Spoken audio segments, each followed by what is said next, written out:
Attorney General mapacho ka Justin Muturi owacho ni oikore mar chiwo pache wi twak mar kum mar Muguka kendo seyo jogo masiro kum makamano.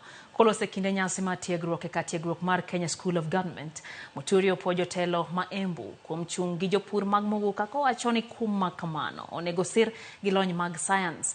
Gavana ma Embu Cecily Mbarire kaloso gi jopur e chiro ma Muraru kar chung' od bura ma Mbeere South olero ni sirikand county biro neno ni ohala mar uso Muguka dhi nyime e yo makare kendo nonro matut en achiel kuom gigo makoro biro duoko chien ywaruok e wi pur mar. It's way to me. When it does, I will look into it. It's a matter of law. I told you, AG's opinion is never around here. It will be writing.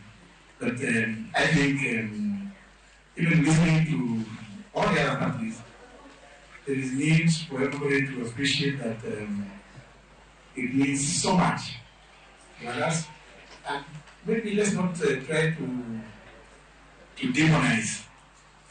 Let's not try to demonize before we have the full facts, particularly scientific facts on certain issues. Hatuna shida yoyote ya kuongea juu ya Muguka na Miraa, lakini we want independent research. Mukuje hapa Embu mufanye independent research, mufanye medical test kwa vijana wetu ambao wanakula Muguka. Mtuambie kama vichwa zao zimeruka. Na wamekuwa makikula tangu zamani, sio leo. Hata wazee wa zamani walikuwa nakula Muguka huku Embu. Na wakuruka vichwa. Research ya pili, tunataka research ambayo itaonyesha tofauti ya Muguka na Miraa ni nini. Ndio isemekana eti Muguka ndio mbaya, Miraa ndio mzuri. The truth of the matter is that Muguka is a variety of Miraa.